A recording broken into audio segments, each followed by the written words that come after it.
Good, is it morning or afternoon? Let me check. Good morning. Hope you're having a great week. It is Thursday, March 12th, 11:23 a.m. Pacific Daylight Time, local time, here in Aurora, Oregon, just south of Portland. And I am just about to leave the TA truck stop here and head to the place where I'm picking up my next load, which is Stayton, Oregon, which I believe is east of Salem, Oregon.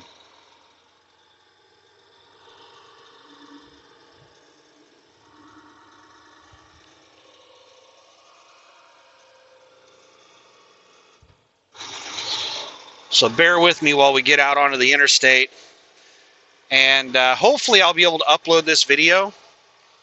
I usually do not upload videos if I have to wait a day or two to upload them. If I can't upload them right away, I will generally just delete them. So I've made, whoa, this guy was just hauling ass and just drove right through the parking area. I was not expecting them to cut me off like that and drive through the parking area. I can't stand it when people drive that fast through the parking area. Like, they drove right, like, inches away in between two other trucks through the parking area at that speed. It's really dangerous. But anyway,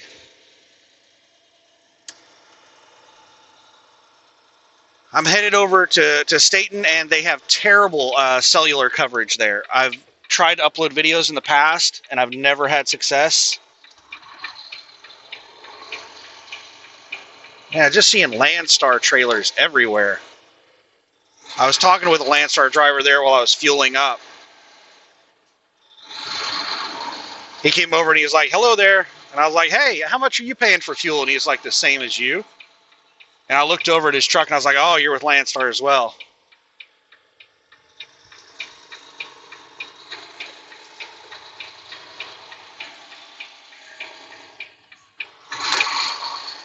He said he'd been with Landstar since 2015, and he lives in Sacramento. He said he's about to bobtail all the way back to Sacramento.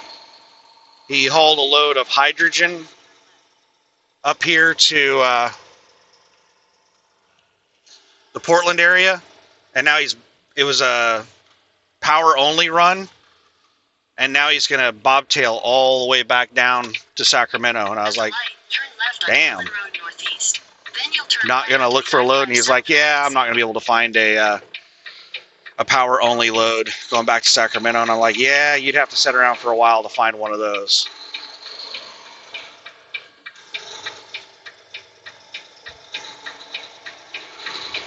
Stay green.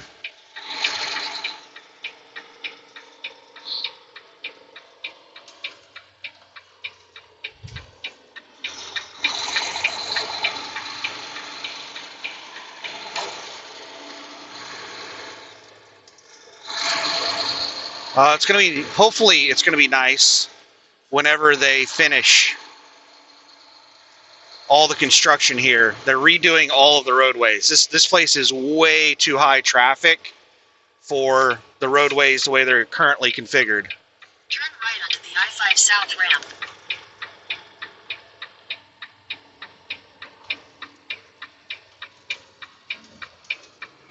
In a quarter mile, merge onto I-5 South.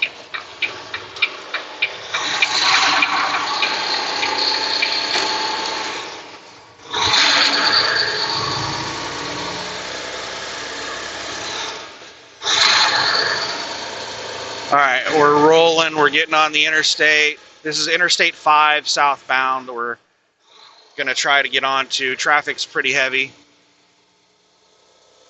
Speed limit 55. All right, this lane is open.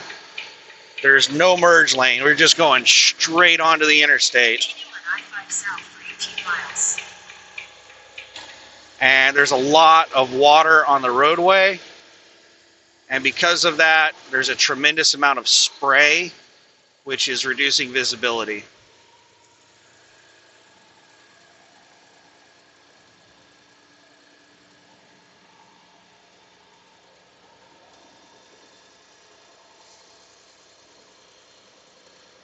All right, end construction, and now the speed limit is 65 for cars, 60 for trucks.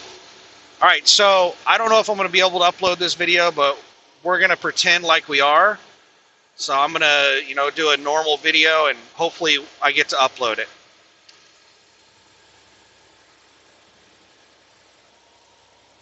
And traffic is thick.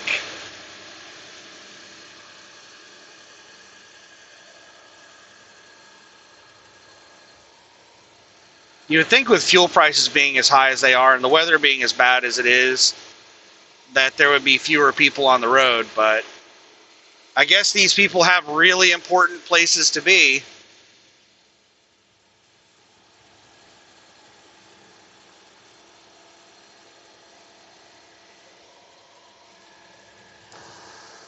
So let's talk about fuel prices. There was a really big statement made earlier, a couple hours ago. I'm not sure exactly how long ago, but Khamenei, the previous leader of Iran, his son or grandson was just elected leader of Iran, and he created an X.com account and started making statements. And he supposedly also gave statements to the Iranian media. And he stated a lot of things. Two really big things that he stated. Number one is that I forgot exactly how he worded it. And he's speaking in, I think, Farsi, so it's translated. So you really have no idea how he's wording it.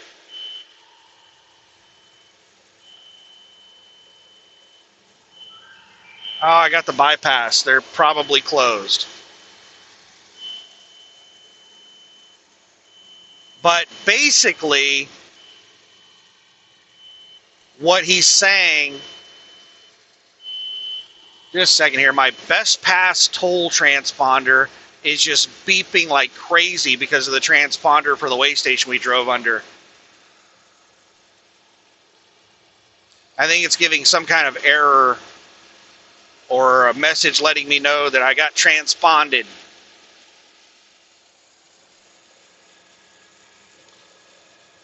Oh my goodness, it's open. We got bypassed on an open way station. It's my lucky day. Oh, okay, just a second. I thought that was somebody on the shoulder, but that's a truck pulling off to the way station.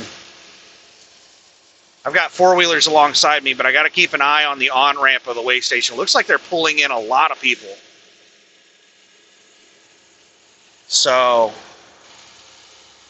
I got some super trucker about 300 feet behind me. And I got a four-wheeler that just got alongside me and started speed matching me. So I'm stuck in this lane. It looks like I got an opening behind this box truck. Why do people like speed match me when they get alongside me? Are they like checking me out in the mirror or something? Why do they loiter alongside me? They fly up on me, and then once they get along, oh, now they just sped up. Now they're taking off. That black SUV right there. It flew up on me going about that speed right there really fast, got alongside me, and then just sat there speed matching me alongside me while we drove past the way station. Were they trying to hide from the way station? Is that the reason they were just sitting alongside me the entire time we went past the way station? Here comes the super trucker out here doing like 70 miles an hour in a 60.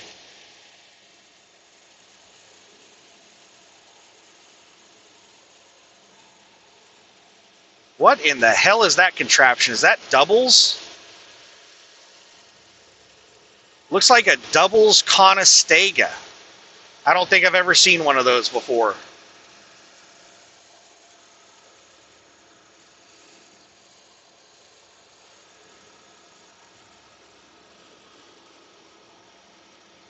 So, the new leader of Iran basically said two things that we need to pay attention to. And remember, we're constantly being told one thing and they're, doing something else. The U.S. is doing that. Iran's doing that. I really haven't heard much of anything coming out of Israel. But the U.S. and Iran have been making a lot of statements that are just completely false, or they're immediately contradicting themselves. Like Iran will come out and say that they're not blocking the Strait of Hormuz, and then they'll fire on ships in the Strait of Hormuz.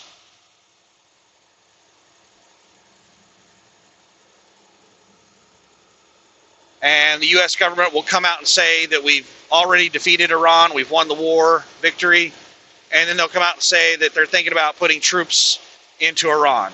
It's just like, all right, which is it? Did we win, or are we about to get drawn into a ground war?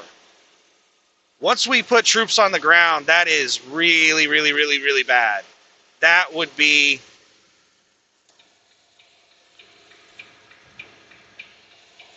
If we put troops on the ground, then we're going to be stuck in Iran. It could turn into another Afghanistan, another Vietnam. I hope that they don't put troops on the ground. A lot of the military experts are just ridiculing anyone that's talking about troops on the ground or a draft or anything like that. They're like, that is absolutely ridiculous. There's no way we're going to put troops on the ground. That would be absolutely stupid for us to put troops on the ground. And I agree, but that doesn't mean we're not going to do it.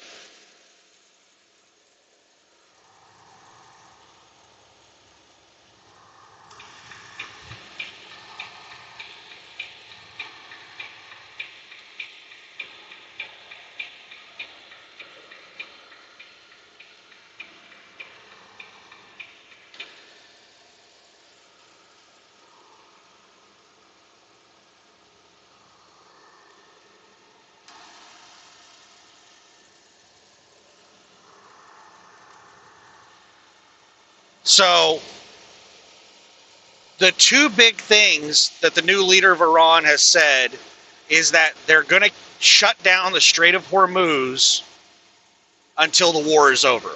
He said that they're going to keep the Strait of Hormuz shut down until the war is over.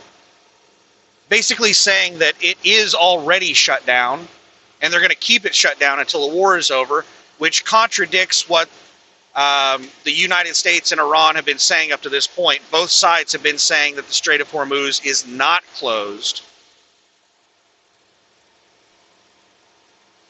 But the IRGC, the Islamic Revolutionary Guard Corps, has been contradicting what the president of Iran has been saying.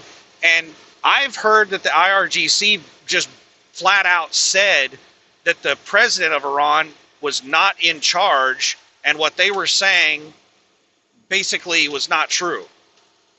And it was the president of Iran, I think, was the one that was coming out and saying that the Strait of Hormuz was not closed. And then the IRGC was firing on ships in the Strait of Hormuz. So now we have a new, the position is called Supreme Leader. Oh my goodness. Supreme Leader. We should all just make up our own titles. I'm the Grand Kumba. The Supreme Leader. So they got a new Supreme Leader, and the IRGC supports this leader. Khomeini, from what I understand, used to be a member of the IRGC, and what I've been hearing is that he is much, much, much more radical than his father or grandfather, whoever it was, the previous leader. I'm not sure if he's Khomeini's son or grandson. I think he's his son.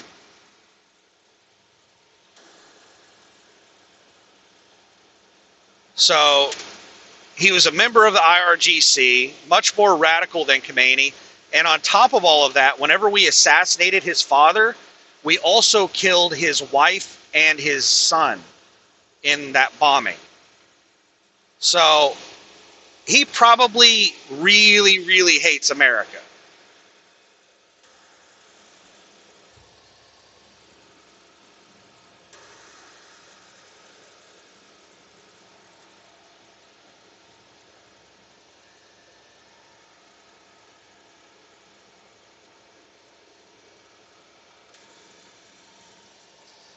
So aside from the statement that they're going to keep the Strait of Hormuz shut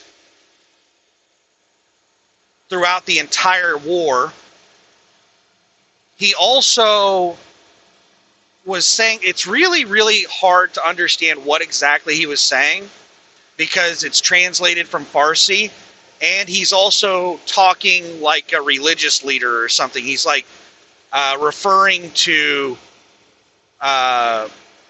events that, you know, in their Bible or something. And he's using a dating system that I think is specific to Islam. He's referring to dates in this weird dating system that I think is specific to the Islamic religion. It might even be specific to his radical sect of Islamic religion, because he's a member of, I forget how to pronounce it, I forget what the name of it is, but Iran is ruled over by a radical sect of Islam that was created in like 1953, I think it was. And it's a religion that believes that Islam should take over the world. And it's like their duty to conquer the world and to like kill all non-believers and stuff. It's a really extremely radical sect of Islam. And it's my understanding that the IRGC and pretty much the entire theocratic leadership of Iran are members of that radical sect of Islam that was created in Jordan.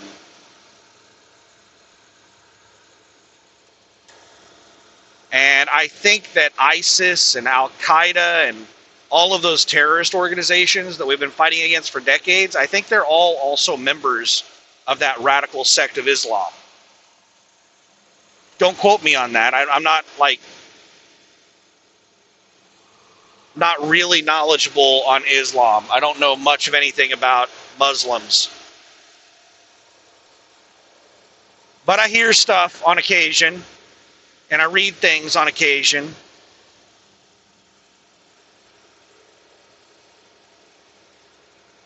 So aside from them saying they're going to keep the Strait of Hormuz closed throughout the length of the war, the other thing he said, it was something along the lines of how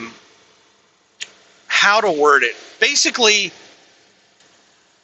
they're going to strangle their enemies. Basically, what he was saying is that they're going to put economic pressure on us. Shutting down the Strait of Hormuz, it has been part of their strategy for a really long time. It's not a big secret. That's the reason every time anything happens in the Middle East, fuel prices go up, is because of the threat of disruption of the oil supply. And a huge threat to that disruption is Iran blocking the Strait of Hormuz. That is part of Iran's strategy. Anytime like they get into a war, they're going to block the Strait of Hormuz. That's part of their military strategy, is to cause economic damage to the rest of the world. The other part of their strategy with economic damage to the world is the Strait of Bab al-Mandab, or whatever it is.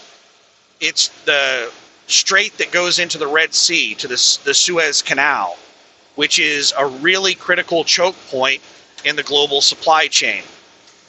And they have the Houthis in Yemen that are set up to shut down that strait.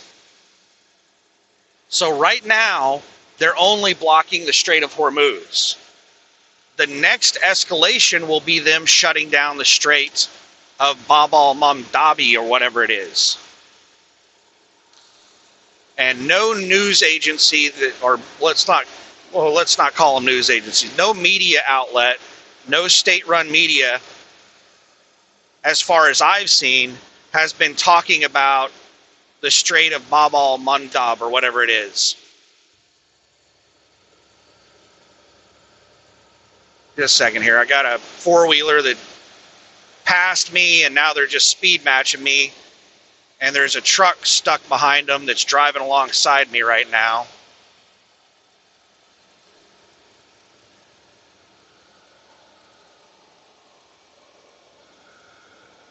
Ontario, Canada. 2 miles, take exit 260B. It's an Ontario, Canada truck, and it has a U.S. Army sticker on it. What?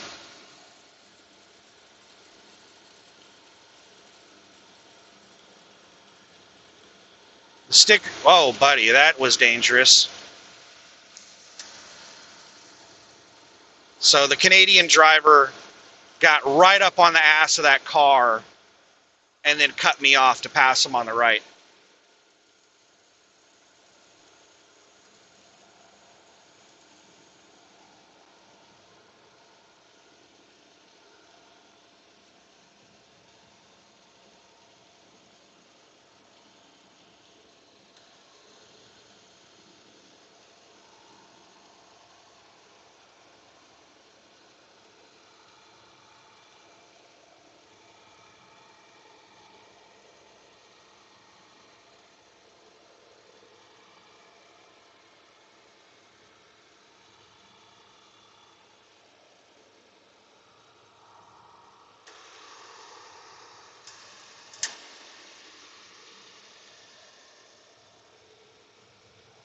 So, yeah, that is the next escalation that's likely to happen, is disruption. I don't think they can Take exit 260B toward Kaiser. completely close, just like they can't completely close the Strait of Hormuz. Now, they are basically closing the Strait of Hormuz.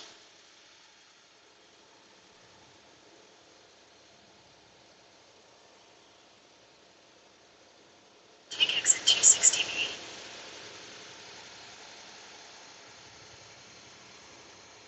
But what they're actually doing is they're disrupting the Strait of Hormuz. Turn left. And ships are choosing not to risk going through the 4.5 strait. miles, take exit 258 toward North Salem Fairgrounds.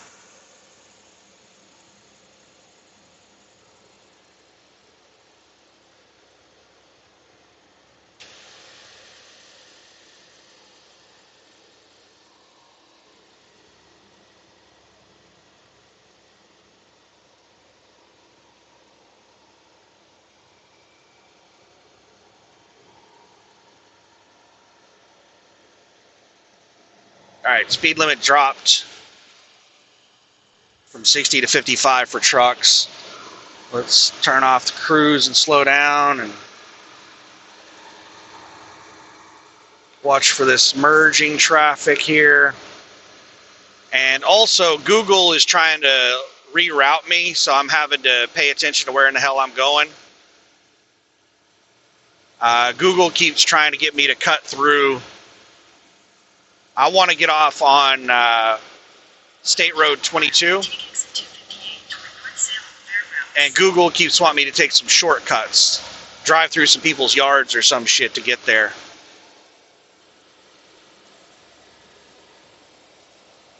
That sign said it's 5 miles until State Road 22.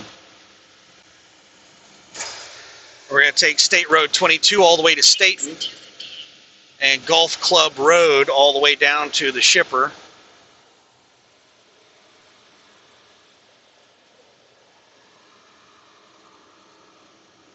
At the next light, use the middle lane to turn right.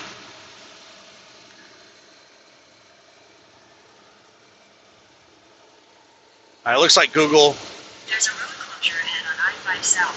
No other routes available. You're still on the fastest route. is finally routing me the correct way. And it looks like the reason Google is trying to bypass me is Google thinks that the road is closed a couple miles up ahead. Google says that the road is closed in about a quarter of a mile.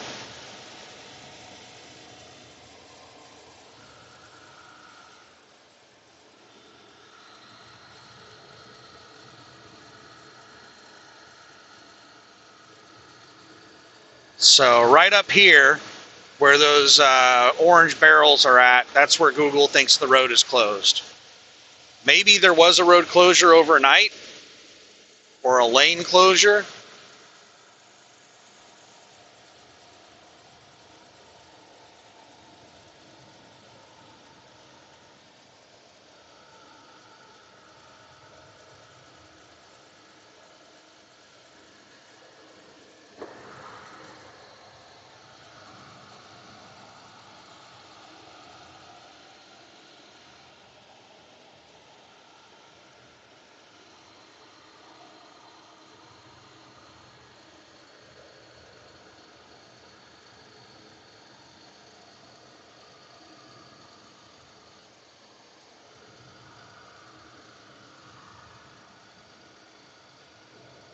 So yeah, I'm not hearing anything from the mainstream media about it, but that's likely going to be the next point of contention. And the Houthis don't have the ability to shut it down, but they have the same ability to disrupt it that Iran has to disrupt the Strait of Hormuz. Iran doesn't have the... If Iran gets ships out there into the Strait of Hormuz and tries to shut it down, the U.S. will just blow up those ships. So what Iran is doing is just firing missiles at ships that get near the Strait of Hormuz, and that is disrupting it. Ships are just choosing not to risk it. And the Houthis can do the exact same thing for the Strait of Bab al-Mandabi or whatever it is. And insurance companies will drop insurance for passing through those straits. They've already done it for the Strait of Hormuz. If they start firing missiles on ships on the Strait of Bab, then they'll drop insurance for that strait as well, and that'll shut down traffic going through that strait. We have the Gerald R. Ford aircraft carrier in the Red Sea, probably to protect the Strait of Bab from the Houthis.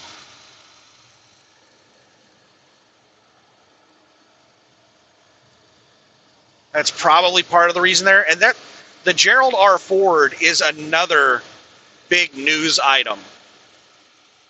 There's basically been a mutiny on the Gerald R. Ford aircraft carrier. That aircraft carrier was deployed in June of 25. It is my understanding that the average deployment is 6 months. So they were probably supposed to return home in December to, get maintenance, to restock, and for people to have home time. Well, I don't know how many times they've been extended, and I don't know exactly when they were supposed to go back home. All I can find in the news is that their deployment has been extended multiple times.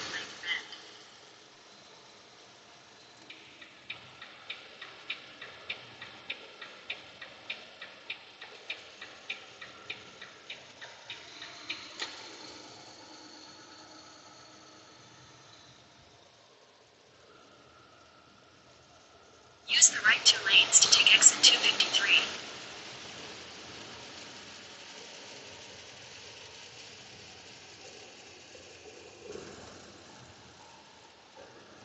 All right. At the next light, use any lane to turn left. Let's see what we're doing here. I need to go left. All right, looks like both of these, I'm in the correct lane. We have 2 left turn lanes. At the light, turn left onto Mission Street Southeast.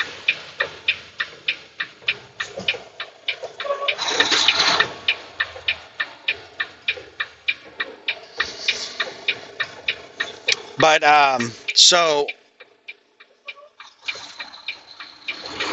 I don't know how many people are mutinying aboard the Gerald R. Ford aircraft carrier. I don't know if it's one person or a dozen or 100, but there is a mutiny aboard the Gerald R. Ford. I don't know if they've caught anyone yet, but they're sabotaging the ship. They clogged up the waste management system to the point where the ship had to go to port to get their waste management cleaned out.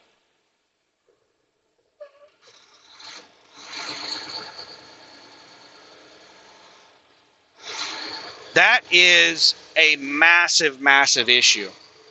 That is something we are not technically in a war. Like, well, we're at war with Iran. We don't declare war anymore. We're calling it a special military operation or some bullshit, just like Russia did with the invasion of Ukraine. They're not calling it a war. They're calling it a special military operation or some crap.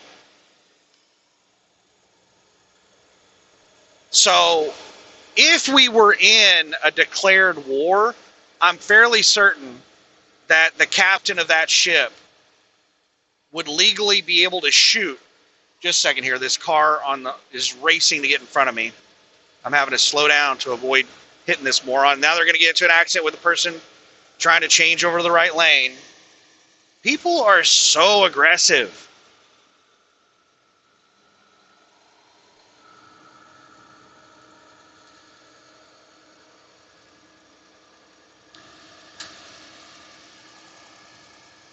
Like, that is a massive national security issue. Some probably kid, because that's what our military is full of, is children, 18 to 22-year-olds. Good Lord, man, there's so much homeless around here, and there's just tons of trash everywhere where these homeless are hanging out at.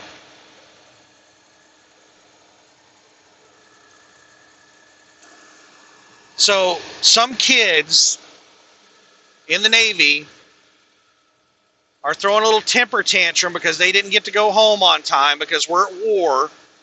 You're in the fucking military. You signed up to be in the military, and you're throwing a little temper tantrum because you're not getting to go home on time because we're at war. What the hell, man? That is such immature, childish behavior.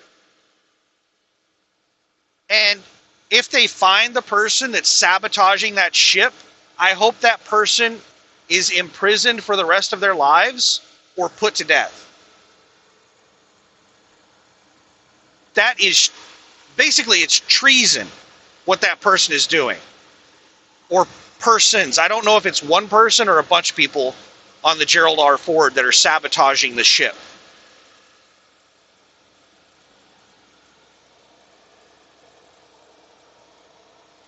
They're acting as an enemy of the state by doing that. Well, we also, today, Thursday, we had a fire in the laundry room of the Gerald R. Ford. And it was a non-combat fire. They won't give any more information other than saying it wasn't caused by combat. So it could potentially be more sabotage on the ship. We don't know for sure yet.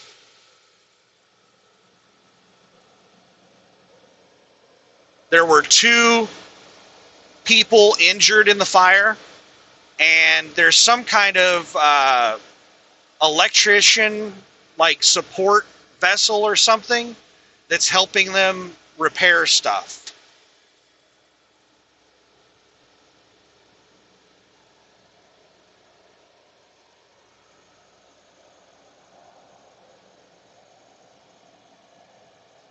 That is I cannot believe that we have people in our military sabotaging our vessels, our ships, at a time of war. Like, that is insane.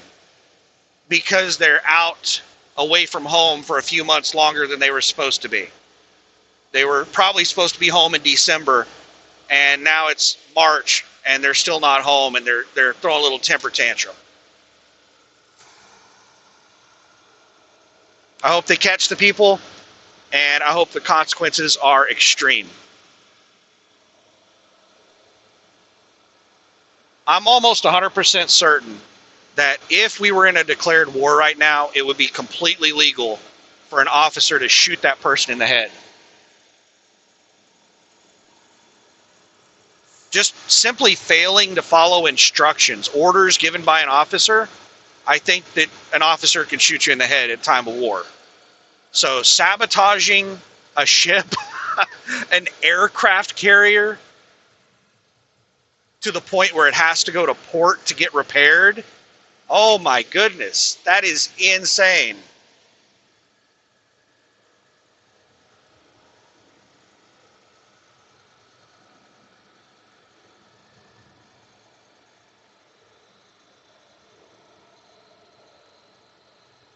You know that the military is freaking out over that, and there are going to be a lot of people. There's going to be a massive investigation over that. There's probably going to be people kicked out of the military over that. A lot of the leadership, it's probably going to be a really big negative mark on them for allowing something like that to happen on their ship.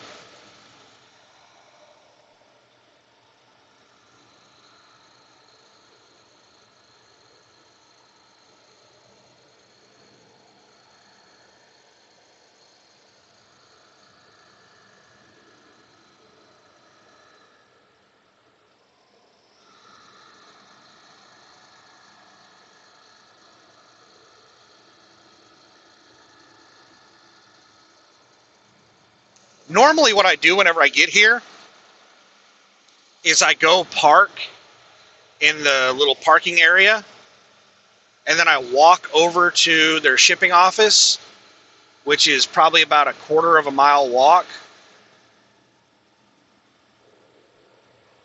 And I check in with them and give them my phone number so they can call me as soon as the trailer's ready.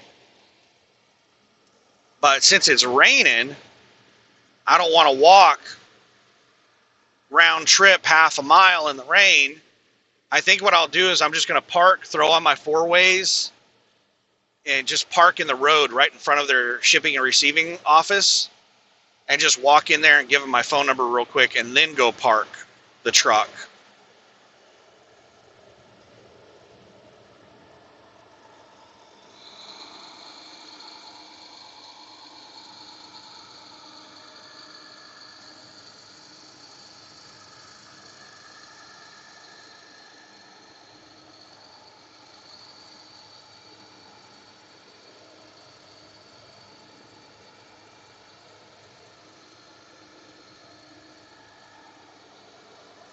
Come on, I hope all these four-wheelers in front of me are exiting. They're all slowing down.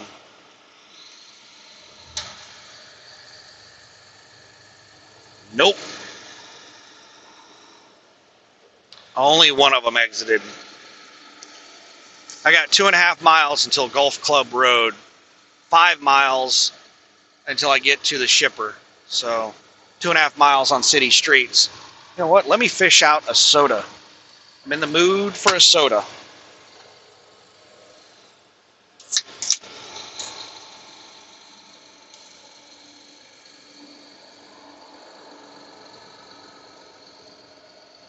You know what I need? I need to check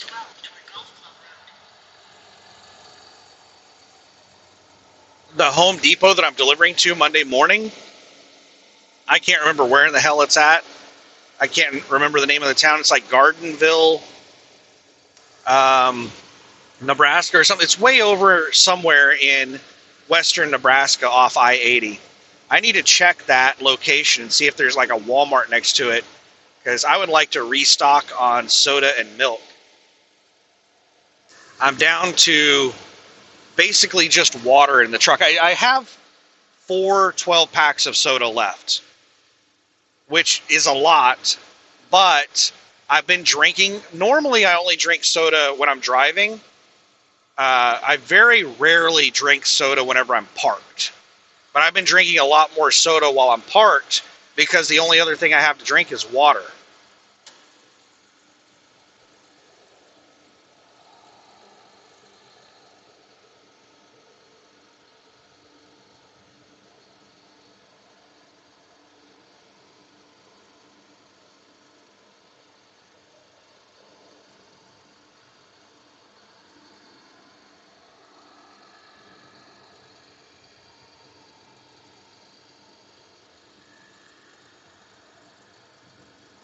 Stayton truck route.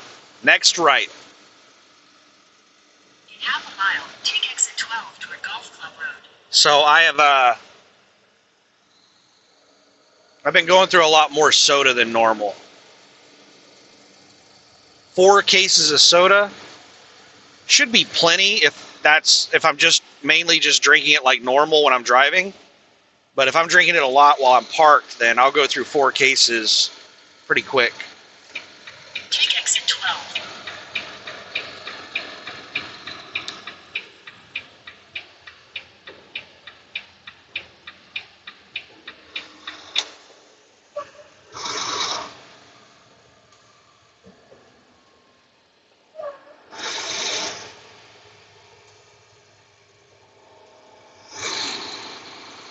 At the next stop sign, turn right.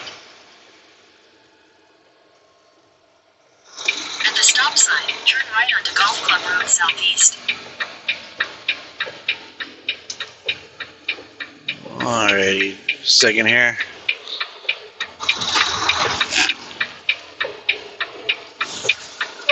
Alright, we look good. Oh, there came a car out of nowhere. It's kind of a blind hill. And I was clear when I started the turn, and then as soon as I started pulling out. Oh, buddy, you see that car right there? Off the side of the road? I didn't notice them getting into that situation. I noticed them getting out of that situation. I missed it while I was looking in my rearview mirror. I'll have to go look at the video on that. What the hell did that car do? Did they spin out? They went off the ditch, but they were able to pull back out of it. Did they just miss the turn, or did they spin out?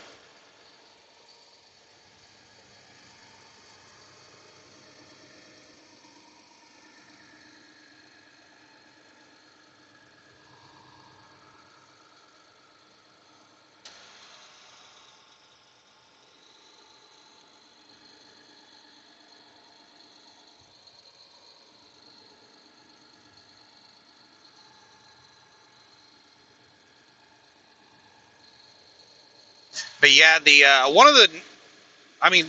this load sucks. It pays really terrible, and it's hard work, and it just has tons of stops on it. It's a lot of, city driving.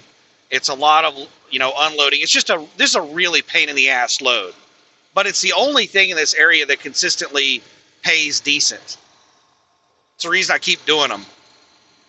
There's been one really good load posted on the load board. I tried to book it. It was posted like the first couple of days I was here. And it was a load going to,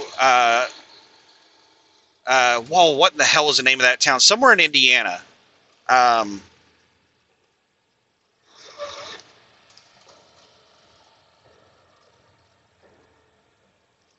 it was paying like $3 a mile, $7,500 or something.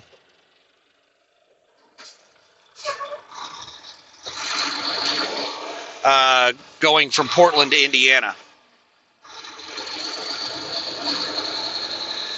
Way station ahead is closed.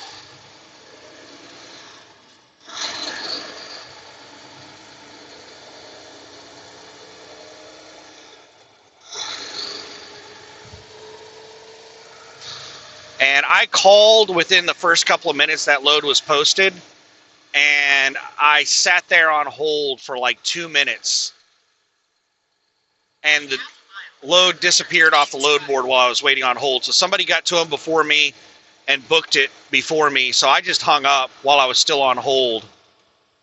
I didn't even bother waiting on hold for them to tell me that the load was already covered.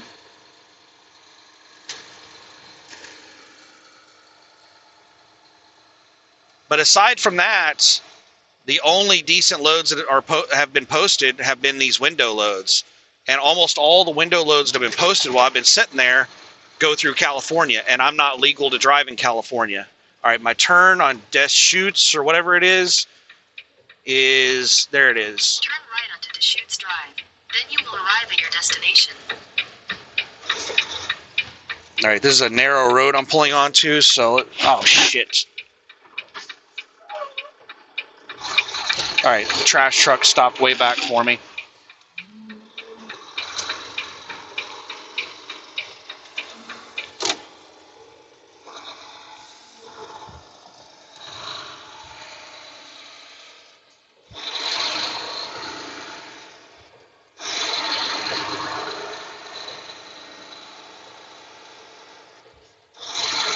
All right, I'm going to park out here in the middle of the road and run in and check in with them.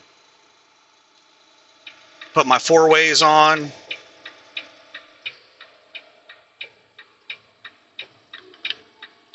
You have arrived.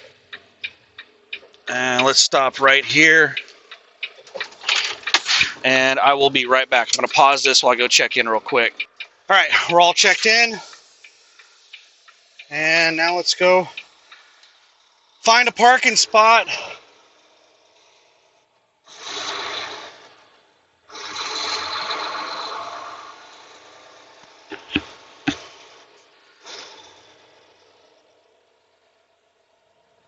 They get really mad if you park right here at their shipping and receiving office. They'll get mad and kick you out.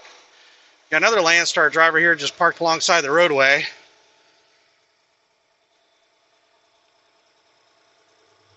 I've never seen a Landstar driver parked in the road like that. Landstar is really strict on parking along roadways. All right, here is their drop yard. And if that Landstar driver is parked out here, that's telling me that this place is probably full. There's probably nowhere to park in here. But let's check and see.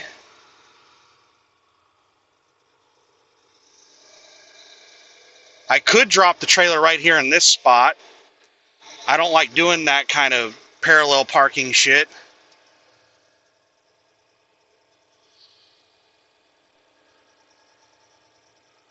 All right, let me get my seat belts removed so that I can maneuver around.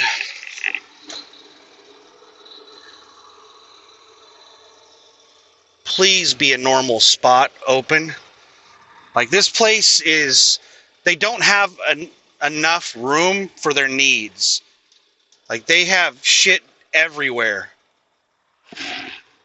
Oh, there's a spot over to my right.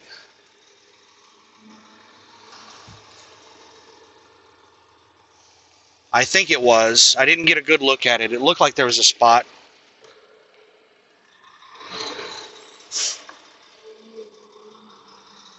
Let's go ahead and turn the 4-ways on while we're doing this maneuvering around in here. Right up here, it looked like there was a spot.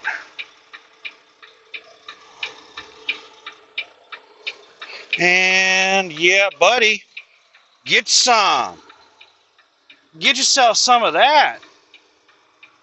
That's basically a straight back. Now here's the question. Am I going to stay parked? I can't stay parked. I'm going to have to drop the trailer because this place is so tight that with me parked in front of the trailer, I'll show you whenever I get done. If I stay parked in front of the trailer, it's going to be a pain in the ass for people to drive around me because this place is so tight. Oh, I'm almost perfectly lined up. Just need to come over to the left about a foot.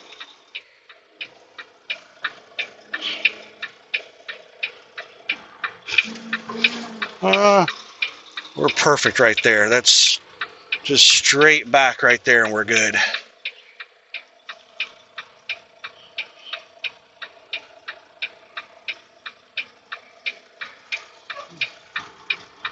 All right, and I have to be careful about how far I back up because there is a trailer behind these trailers. So I want to go back as far as I can to give as much room as I can. But let me go see how much room I got behind me. I'll be right back.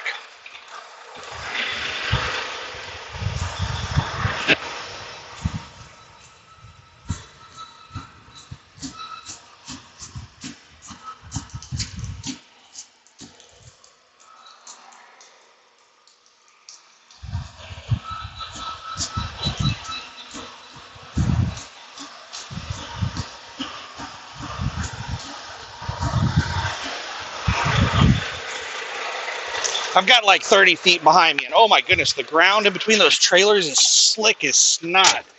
It's covered in moss.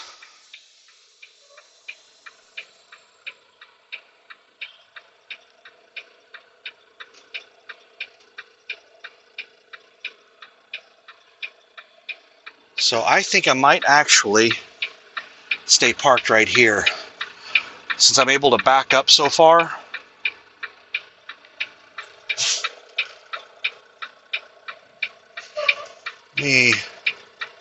What I'll do is when I leave, I'll pull forward. Let me go see how much room I got. I'll be right back. You know what? Let me take this camera out and I'll go show you what I'm looking at. Let's go take a walk with me.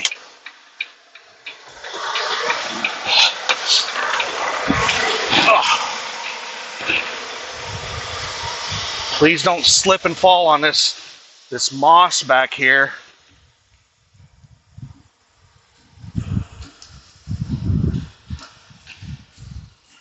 All right. We're really close. it's about as far back as I can go. Let me show you what we're looking at here. This is an old unused trailer. So see how much further back I am than the other trailers? I will go ahead and stay attached to the trailer. I'll go ahead and drop the fifth. You know what? I'm not going to drop the fifth wheel and all that. It's raining. What I'll do is when I go to pick up the trailer tomorrow, I'll pull forward and drop this trailer at a normal distance. It's just lightly sprinkling. It's not raining too bad. And it's like 45 degrees. But there's no wind. It actually feels really good out here. I'm in shorts and a t-shirt. And it feels really good. So, see how far back in there I was able to get? Look at how many Landstar trailers there are here. There's even more. Like, one of the times I was here, I counted all the Landstar trailers. And there were like 22 empty. I think it was just empty Landstar trailers. There were like 22. I don't think that was including the loaded ones.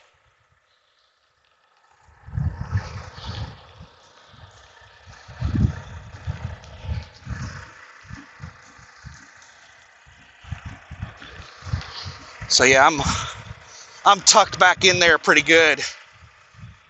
I'm out of the way. If I was pulled all the way out here, if I wasn't able to back in that far, if I was pulled all the way out here, I wouldn't feel comfortable staying attached to the trailer right here in this turn area, in this little high traffic turn area. I would have dropped the trailer and found somewhere else to hide the truck in a safer spot. But since I'm able to back in there, I'm able to tuck in so far, I'll go ahead and stay in this spot. Ugh.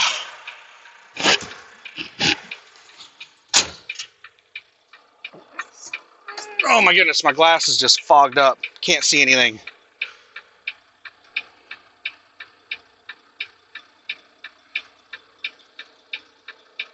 Getting off the drive line right now on duty.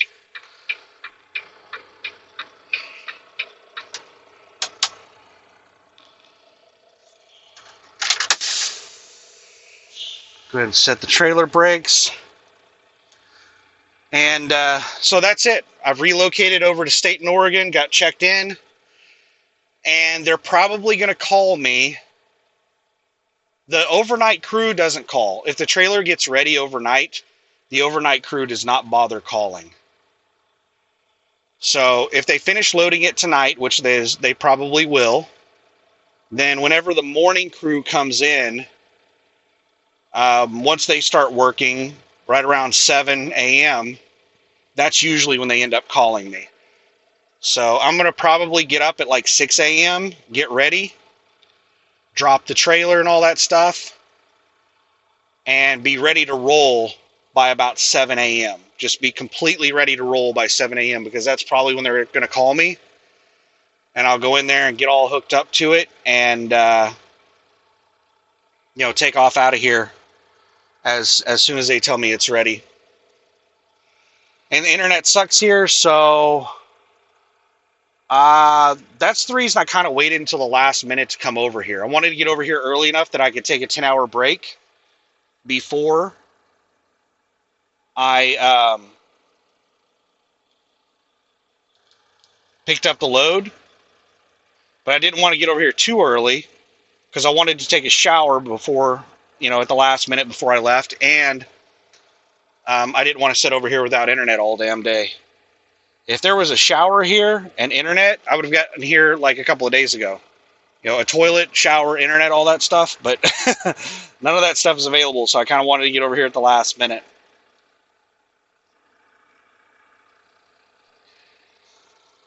So anyway, to wrap this up, right now, I can't tell the future, but right now it looks like fuel prices are going to go up. And how high can fuel prices potentially get? The sky's the limit. One of the numbers that you'll hear tossed around a lot is $10 a gallon. That is a realistic number. There are already countries that are putting in price controls on fuel. If fuel prices start rising dramatically, the government is likely going to put in price controls. They're going to put in like a maximum price that fuel can go to. And it could get really bad. We could see fuel rationing. These are things that are not likely to happen for several weeks, maybe even months. But we could see like $10 a gallon fuel. We could see fuel rationing. It may become commonplace that you roll up to a truck stop and they're just out of fuel. They have signs where they say out of fuel. So it could get really bad. I don't know if that's going to happen. All right. Most people probably have no idea what the oil situation is in the world. The United States produces more oil than it consumes. We export about 1.2 million barrels per day more than we consume. We import about 12% of our oil. I think it's about 12% that we import. So you may be just sitting there thinking, well, if things get bad, why don't we just do what other countries do and shut down exports? That's a really common thing that other countries do, is they shut down exports. Why don't we do that so that we can keep everything locally because we need it? Well, the problem with that is that every oil throughout the world is different. Oil is not oil. It's all different. And every refinery has to be configured for very specific types of oil.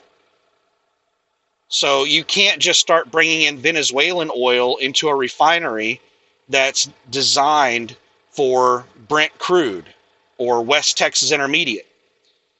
They're different types of oil. Like it's all different. It's not like other resources like gold, where gold is gold. Oil is, it's not like a mineral. It's not, a pure substance. Let's put it that way. It's a mixture of things. So we could get our refineries switched over.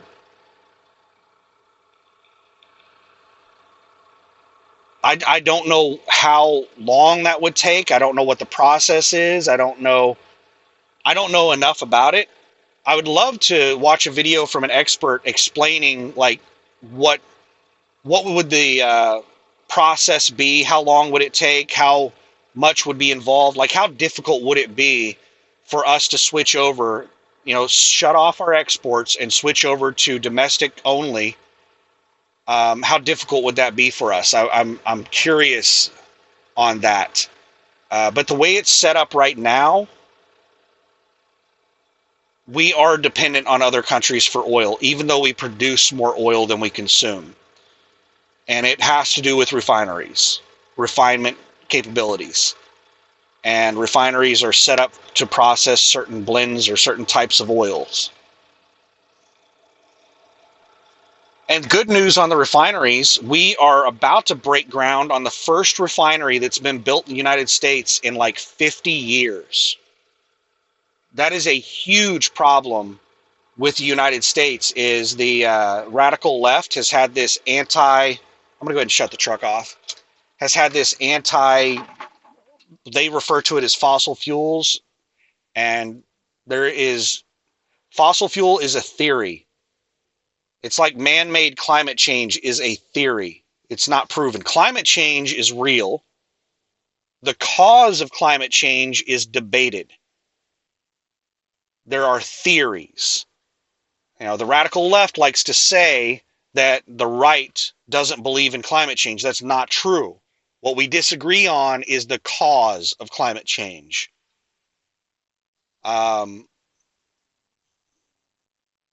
Likewise, on fossil fuels, the radical left likes to refer to it as fossil fuels. That's a theory. It's a really old theory.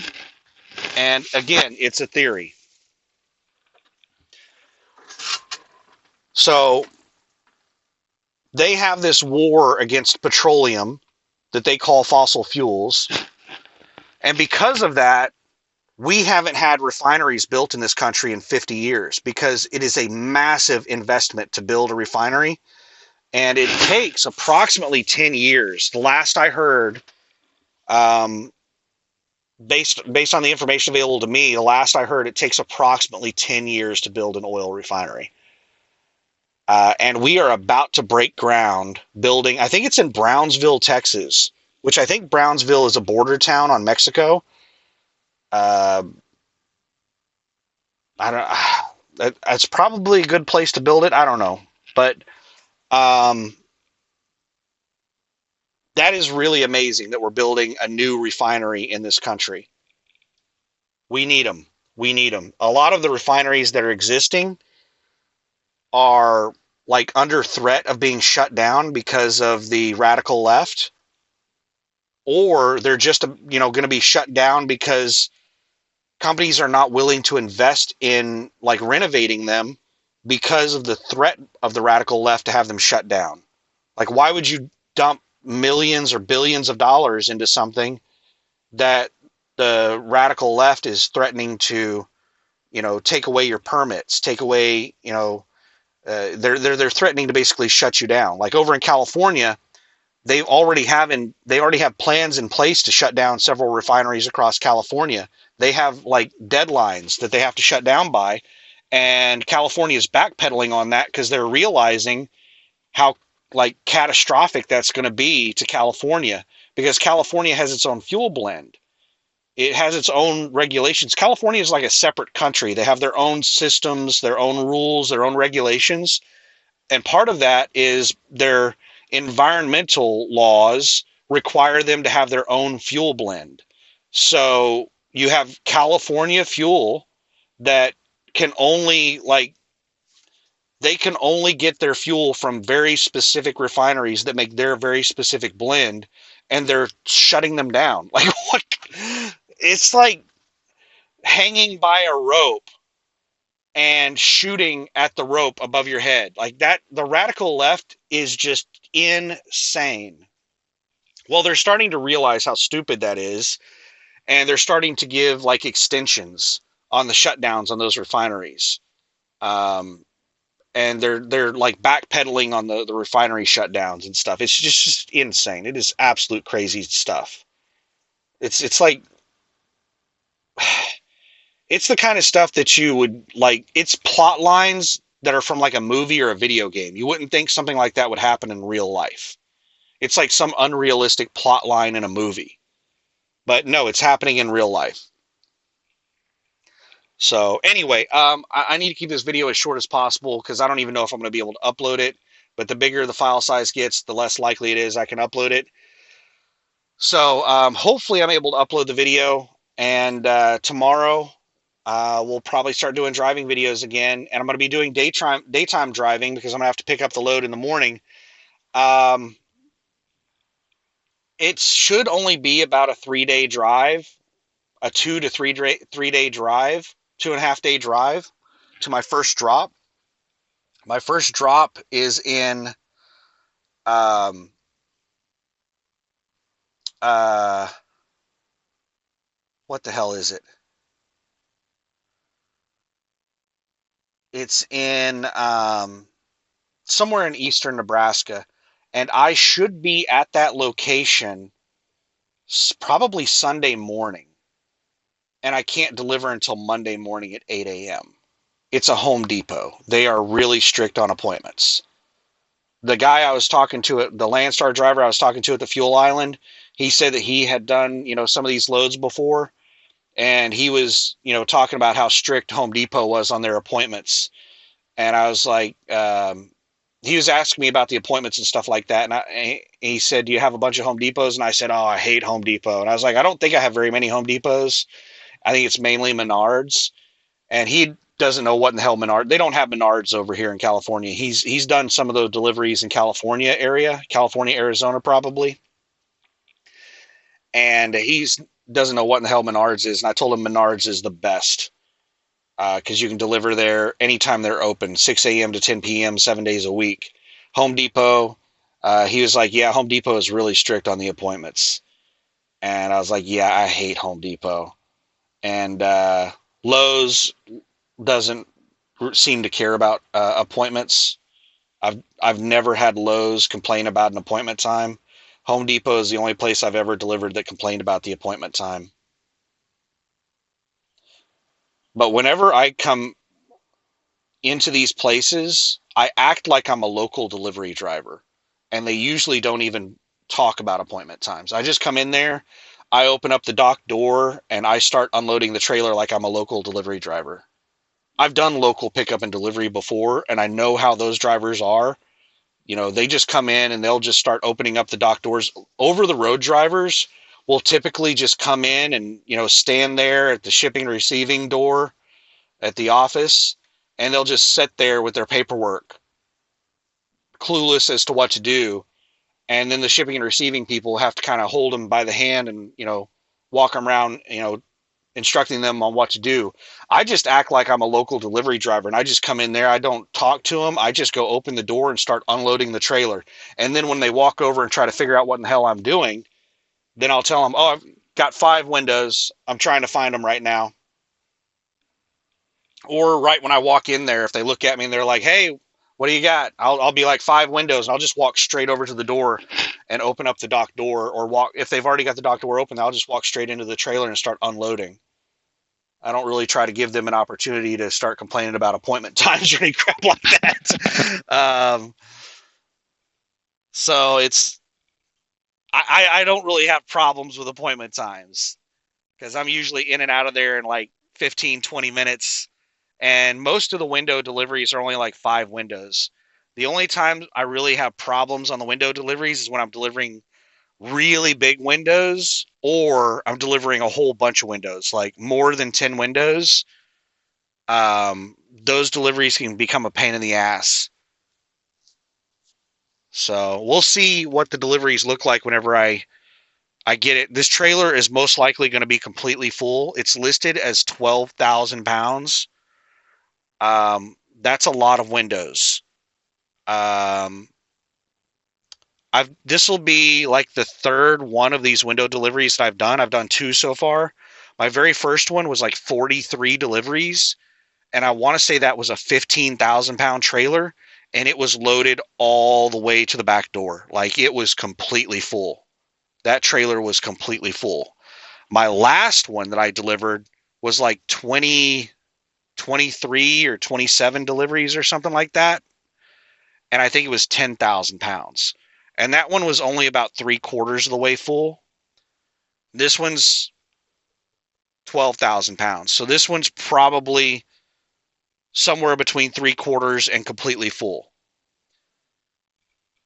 This trailer's probably going to be like 85% full.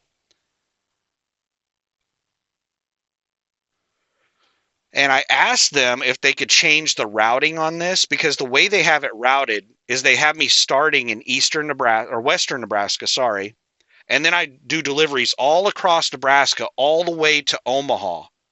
I go all the way from western to eastern Nebraska.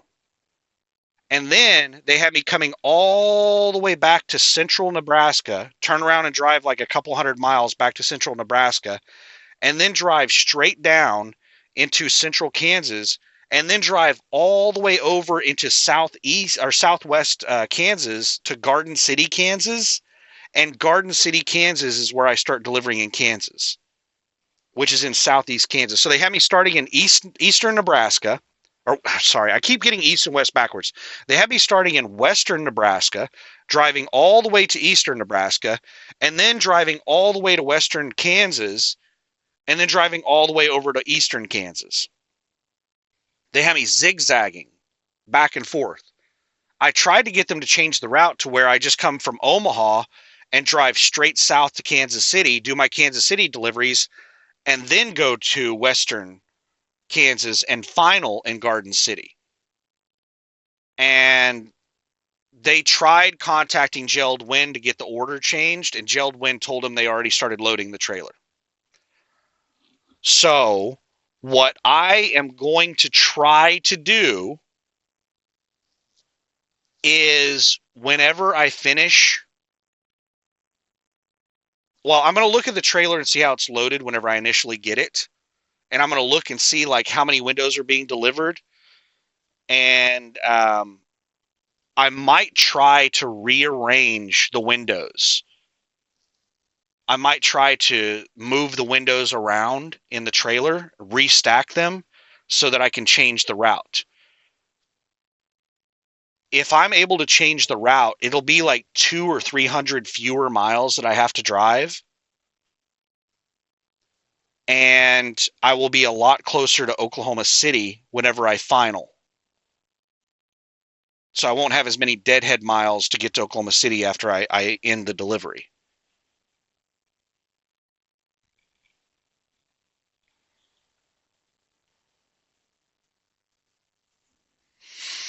But we'll just have to wait and see. Hopefully, I have some really big deliveries in my first few deliveries, and I get a lot of windows unloaded in my first few deliveries. If all of my windows are my final deliveries, like my last few deliveries are the really big deliveries, then I'm probably not going to be able to do it. I'll just have to see how it's loaded, see how much room I have to work with in the trailer. See if I can get a lot of the windows out of the trailer. That gives me a lot of room to work with in the trailer, and I have time to do it, then I can restack the windows. I can move them around in the trailer. And it also depends on the size of the windows and stuff like that. A lot of the windows are so big that it requires like 2, 3, maybe even 4 people to move the windows. You know, these big ass patio doors that weigh 3 or 4 or 500 pounds. I think the heaviest window that I can remember unloading was like 350 pounds.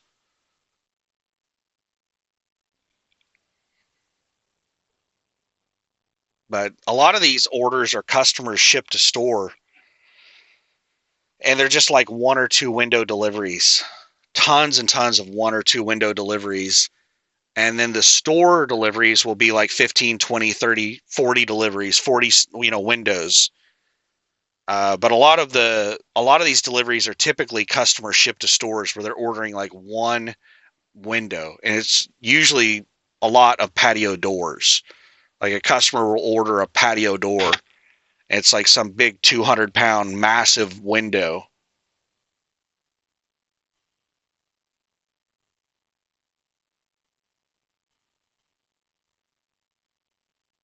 I don't know. We'll just have to wait and see. So I'll wrap this up. My suggestion right now, I have no idea what's going to happen, but based off what I know right now, I suggest topping off fuel because fuel prices, even though they've gone up a lot and they're really high right now, they've dipped down. Well, it depends. The pump prices don't appear to have changed, but the raw, like the wholesale fuel prices, appear to have dipped down, which is what my fuel discount is based off of. I'm on a cost plus discount, fuel discount. So the pump prices appear to be the same. It was still $5.75 a gallon at the TA, according to my fuel app. That's the pump price. But my discount price dropped by like 20 cents a gallon. It went down from $4.19 a gallon to $3.97 a gallon whenever Trump came out and said that, we defeated Iran, the war was over, and the Strait of Hormuz was open. And we were going to escort ships through there, and we were going to insure, ships and all that stuff. Whenever Trump came out and said all those things, and Iran came out and said that, the Strait of Hormuz was not closed, then the wholesale fuel price, my discount price dropped. The pump price did not change. What is this load alert? I need to turn my load alerts off since I have a load. Bremerton, Washington to Champaign, Illinois. $3 a mile. $3.09 a mile. Bremerton, Washington, which is up by Seattle, to Champaign, Illinois. Picks up the 16th, which I think is Monday. Paying $6,450. It's hazmat. 17,000 pounds of hazmat. Driver must be a U.S. citizen with real ID, TWIC, and vehicle registration. Insurance, vehicle registration and insurance. Need a 53-foot dry van with pallet jack. Driver pallet jack load assist. Good Lord, man. Like, those are some crazy ass requirements. I know that you're paying a little above market at $3.09 a mile, but those are some pretty crazy requirements. That whenever you have a list of requirements like that, you need to pay a pretty big premium. What truck driver carries a pallet jack? What the hell are you thinking? Requiring a pallet jack? Need a 53-foot dry van with a pallet jack. Like, who the hell carries a pallet jack? I meet all the other requirements. U.S. citizen with a real ID. I have a real ID. In place of a real ID, if you do not have a real ID, you can use a passport. And I also have a passport. So I have a real ID. I have a passport. I have a TWIC, a transportation worker identification card, vehicle registration and insurance. Do I carry my vehicle registration and insurance on me? I do, yes. I know I carry my insurance. I'm trying to remember registration. Is my cab card? I think my cab card is my registration.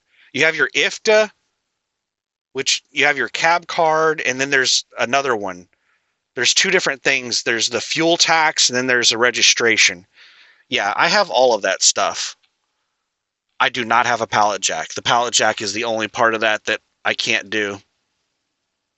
But that's if it didn't have that huge list of requirements, that would be a pretty decent load. But with that huge list of requirements, I think their pay is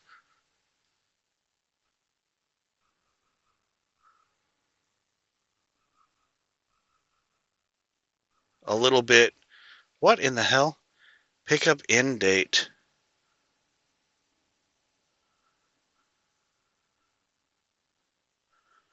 So there was another one of these window loads posted a couple of days ago that was $13,000. This one's the one that I'm picking up is $10,000. Now that's the full price. I only get about 70% of that. It was paying like $10,500 on the full rate on this load, and I'm getting 7,500 of it. There was another load paying over $13,000 on the full rate. And that load sat on the load board all day long. I don't know when it got covered, but I checked on it for hours. And I went to sleep and it was still on the load board. And when I woke up the next day, it was gone. So it sat on the load board for several hours. Why did that load set on the load board? Why didn't somebody cover that window load? It was like 39 stops paying $13,000. It was 4,000 miles. This load that I have is 3,000 miles, a little over three. It might be 3,100. That one was over 4,000 miles. Why didn't somebody grab that load? Because of the places it was delivering. The reason it sat uncovered for so long is because of the places it was delivering. It was delivering to a lot of places that were out in the middle of nowhere in the state of Washington and the state of Montana.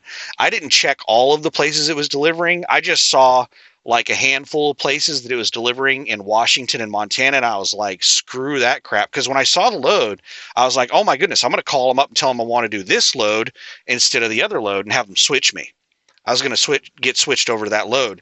And then I saw the places it was delivering. I was like, yeah, I'm not touching that crap. Yeah, I was delivering out in the middle of no damn where. A lot of deliveries, not just like one single delivery. There were a lot of deliveries out in the middle of nowhere in the state of Washington and Montana, and then probably other places as well. Um, but there's lots of these window loads that I don't touch. There are a lot of these window loads they do across Colorado, where you're just driving around in the Rockies out in the middle of nowhere, doing tons of deliveries up in the Rockies. I don't want to deal with that nonsense. There's also a lot of these window loads that go through California. I'm not legal in California. I have a depth sensor error. And because there's an error, because California has like their own set of regulations, you have to have a permit specific for California for your uh, diesel exhaust system, your environmental system that serves no functional purpose on the truck. You have to have a special permit for California for that. And if you have any errors in your fuel or exhaust system, you'll fail the permit. They have the permit has them plug a thing into your truck and check for all of your errors. It pulls all of your errors. And if you have any errors related to the fuel or exhaust system, and I'm not sure what other systems, then you'll fail the test. So, just a second here. Their yard dog is looking for something. I'm not sure if he's looking for an empty or what.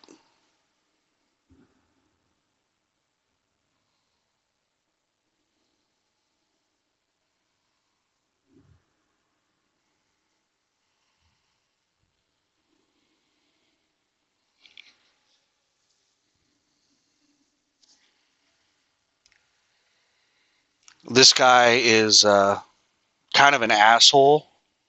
I've interacted with him like once before, and it was whenever I parked over in front of the shipping and receiving office. I was bobtail, and I parked over there in front of the shipping and receiving office bobtail, and he had a little temper tantrum about it.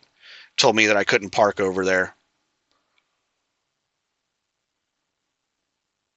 So he's not the most pleasant person to interact with.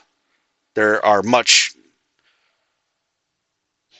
more professional ways that he could have talked to me about that instead of having the little temper tantrum that he did. So I don't like this guy.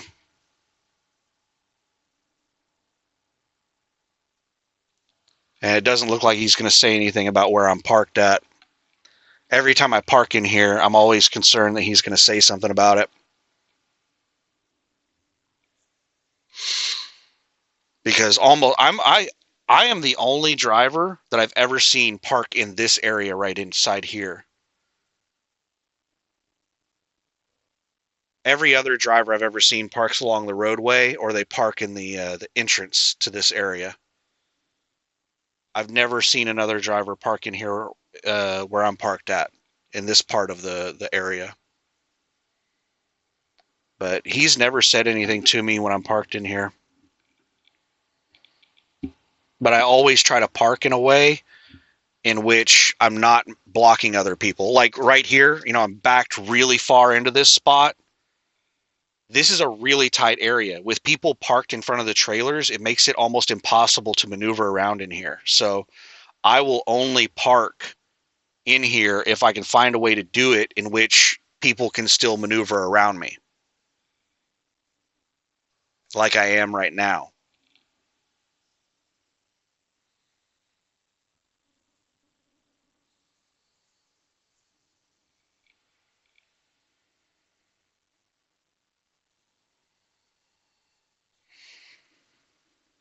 But we'll wait and see. We'll wait for this guy to pull out of here. He might be sitting there fuming about me being parked in here, and he might be sitting there thinking about whether or not to say something to me. So we'll just wait until he completely leaves to see if he says something to me. Because the guy is kind of a jackass. He's the reason that we call hostlers yard dogs, is because they act like a junkyard dog. They're really defensive of their area, and they can be very aggressive. That's why we call them yard dogs, is because they're protective of their property like a dog.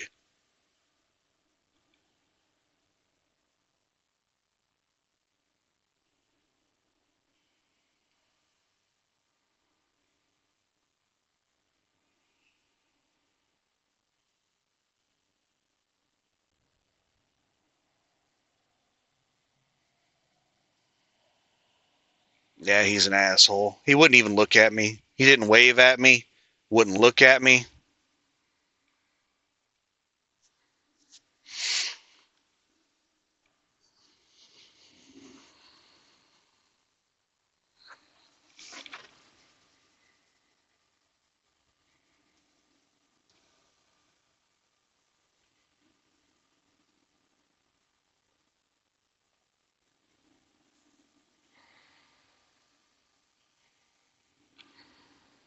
I hope that Landstar driver parked alongside the road doesn't get into trouble.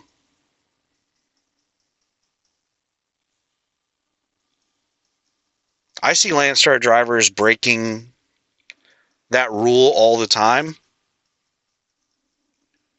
It only takes one asshole to report you for that crap. And Landstar safety, I've heard, there's just zero tolerance on that. If they can get confirmation that you're parked alongside a roadway like that, then it's just like immediate termination. There's zero tolerance to it.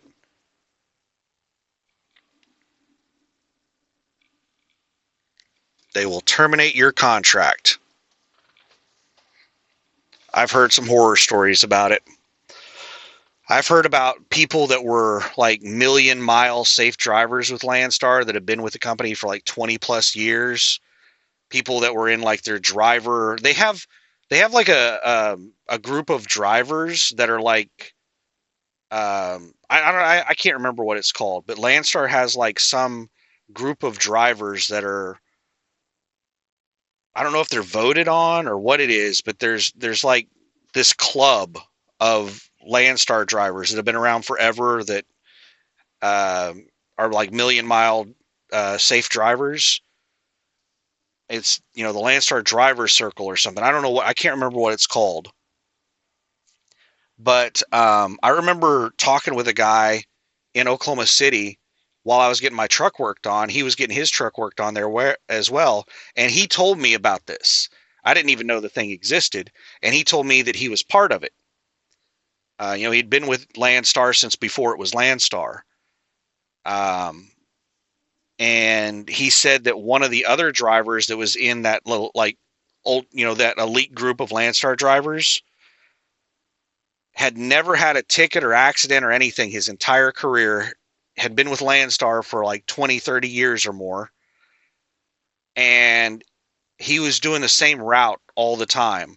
And there was this spot where he would pull off the road, and it was like a gravel area off the side of a highway. It wasn't like on the shoulder or anything, but it wasn't like a designated parking area. It was like a gravel area off the side of the road, and he would park there. And that's like he had a routine where he would always park there, and he'd been doing it for years. And somebody took a picture of him and reported it to Landstar, and his contract was terminated. That is insane. I can understand why Landstar has a policy like that because of the absolutely crazy lawsuits against trucking companies where juries are awarding people hundreds of millions of dollars over just like it's crazy. It doesn't make any sense. Like you can have a drunk driver run into your truck and you can be doing everything completely like you're doing nothing illegal, and a drunk driver can come across the interstate, flip their vehicle across the median and hit the truck, and the trucking company will like get sued for $300 million. We've had lots of lawsuits like that against trucking companies, and it's one of the reasons insurance has gotten so crazy with trucks. So I've heard that's the reason Landstar is so strict on their parking policy, is because they had a lawsuit where one of their trucks were like parked on a shoulder and they got rear-ended or something like that. And they lost like a multi-million-dollar lawsuit. And I heard that's the reason. I don't know if that's true, but I heard that's the reason Landstar has their super strict parking policy where you're not allowed to park alongside a roadway.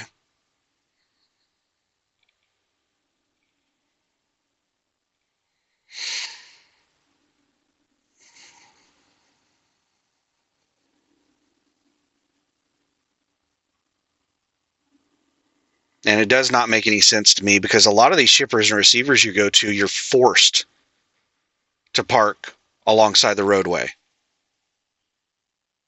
Like Google. Um, like there's been several places I've gone to where you had to park alongside the roadway. When I got to Google to pick up a load, there was some confusion on the appointment time I was given was not the appointment time that they had. Their appointment was like 2 hours later than the appointment I was given. I arrived on time, and they told me that my appointment was not for 2 hours, and they told me where I had to go wait, and they told me I had to park alongside. They didn't have anywhere legally for me to park. They had me go park on along the curb in the road next to one of their buildings. And that's where they had all of the trucks wait for their appointments. There was actually somebody already parked there, and they ran them out of the spot because they didn't have an appointment. It was just some Landstar driver that knew. Uh-oh. Here comes another Landstar driver. That's the only spot in the parking lot right there is the one across from me. So they're going to back into that spot. Is this the guy that was parked along the roadway? Who knows?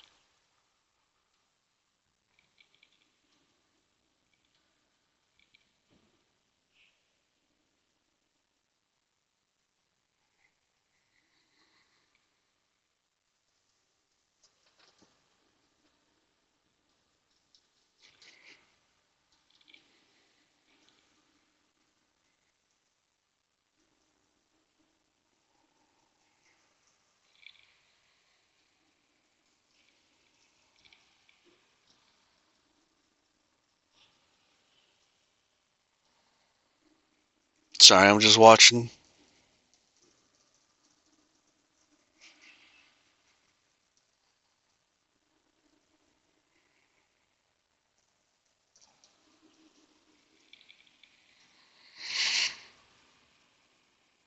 Hmm. The yard dog is probably going to get mad if we have another truck in here parked in front of a trailer. I wonder if he's going to stay hooked up to it or if he's going to drop it. His trailer is probably already ready. If this is the guy that was parked alongside the roadway, then they probably called him and told him his trailer was ready, and now he's coming in here to drop this trailer so he can go pick up the loaded trailer. Looks like he's disconnecting from the trailer. So yeah, he was probably the one parked along the roadway, and now his trailer's ready, so they told him to drop his empty in here and then go pick up the loaded.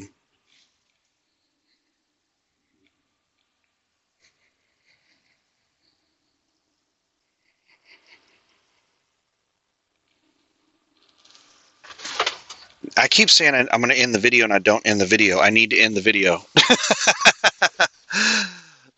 So anyway, I'm going to see if it'll upload.